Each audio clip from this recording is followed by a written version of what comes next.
Hello and welcome to another episode of the North Phoenix Chamber of Commerce Candidate Interviews. We have the honor this morning of spending a few minutes with Kelli Butler, LD28. Hello, Kelli, and welcome. Hi, thanks for having me. It's nice to be here. I'm glad you could join us today. We're asking the same set of 4 questions for each of the candidates, and they're all business related to help our viewers understand a little bit more about your perspective and make an informed decision on November 3rd. So I'd like to start out the first question. What differentiates you from your opponents from a business perspective? Well, it's a great question. I am a small business owner. My husband is a dentist and we own his dental practice, and his father opened the practice that's in downtown Glendale in 1967.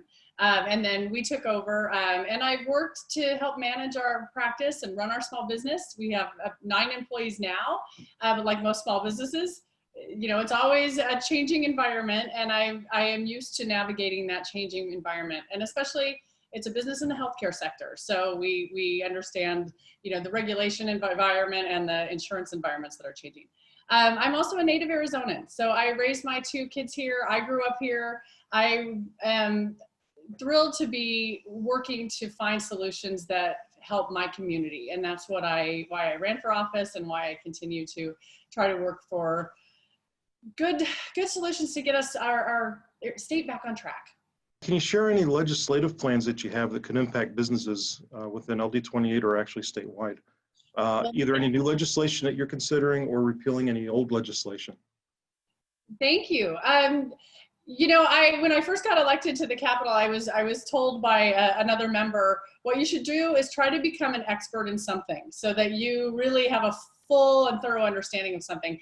And so with my background as a business owner in the healthcare sector, and I was on the health insurance or the health committee and the commerce and banking and insurance committee at that time, I decided that I should really understand health insurance and insurance in general. And so I've made it really my focus to be understanding, and of course, as a small business owner myself, I understand how challenging it is to be able to find insurance and offer the right insurance for employees. So most of the work that I've done lately at the Capitol has been to try to solve insurance problems for people and for businesses. I've introduced bills that would have allowed a Medicaid buy-in as an option. So it would have just allowed an individual to purchase insurance through our state's Medicaid program. It was a significant savings and quality insurance people could count on. And I introduced that bill. I've introduced a bill that is being used in other states to provide reinsurance program, which takes the sickest and most expensive people and kind of puts them in a different category so that it brings down premiums for everyone. And you have, that's a solution that we should be looking at, to provide quality insurance to bring down the costs, but still ensure that people get the care they need and the protections for pre-existing conditions. I also sponsored a really important bill that I will sponsor again next session around kids care, which is our children's health insurance program. People need to know that Arizona is one of the worst states in the country for children who are uninsured. And my bill would have expanded our kids care program, would have doubled the program, and allowed more families who are working but struggling to afford insurance to have an affordable option. So I will work to reintroduce those bills next session. As a member of the Commerce Committee, I'm always on the lookout for opportunities to provide just consistency to businesses so that we have a consistent and clear regulatory environment. Those have been my real focuses at the Capitol. Is there anything else that you'd like to share around maybe some plans for economic growth especially within LD28? Well, LD28 is a very diverse district. We have really affluent areas, and then we have areas of higher poverty. It's Paradise Valley, Arcadia, Biltmore, and then we have Sunny Slope and parts of North Phoenix where people are struggling more. So I think the recognition that there's a range of things we need to do as a state to address the needs, not only of the people here, but to strengthen businesses. And, as a business owner myself, I know our business does better when people have money to spend and when people can afford to go to your business and seek your services. So I think that especially now as we're dealing with COVID-19, I've been very focused on trying to understand what we should be doing as a state, not only to limit the spread of the illness, but to provide what is needed to help businesses and to help individuals keep, get back on their feet. I'm talking to a lot of constituents who are really struggling right now, and a lot of businesses who are worried about their employees. I've been worried about my own employees during this time. And I think until you are a business owner and you're trying to, navigate those changes and those fears, you can't really understand what's needed and how terrifying it truly is.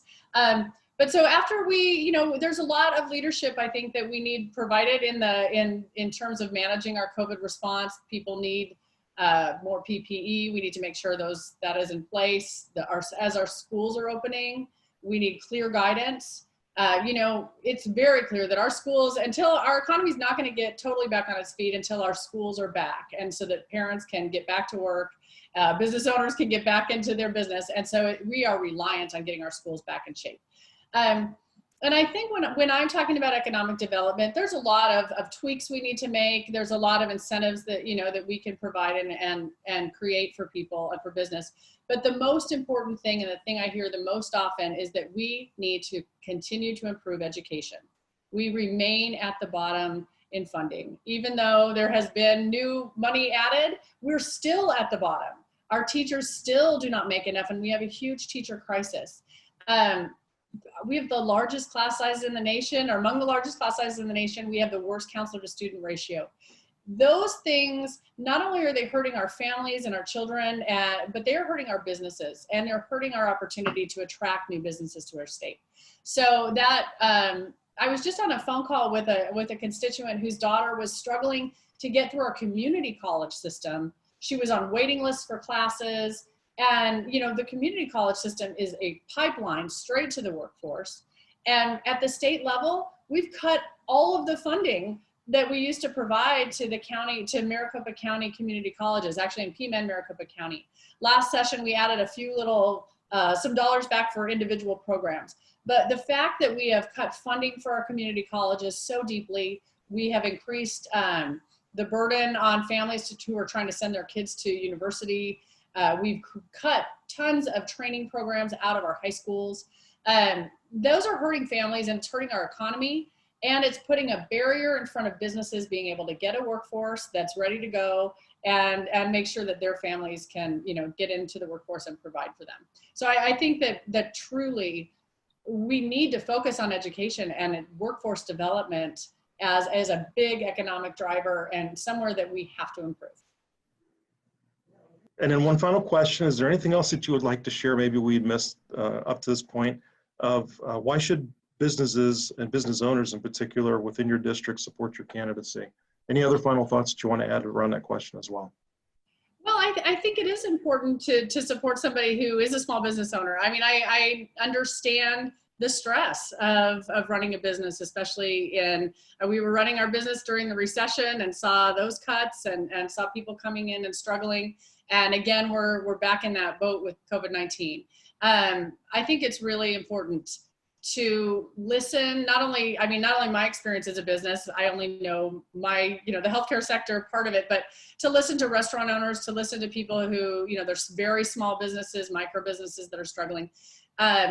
We need to listen at the Capitol. We need to hear what individuals are going through. And I think I have a reputation for doing that. I have tried very hard. I've been there for 4 years now, representing this district. And I've made it a point to really try to understand what people are going through. As I'm native Arizonan and I raised my kids here. I know I talk to people in those communities, and I'm truly committed to seeking solutions that will continue to help people. Wonderful. Kelli, thank you for spending a few minutes with us here today. I really appreciate your time.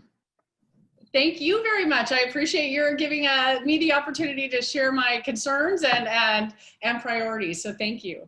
You're quite welcome. Have an amazing day. Thanks. You too.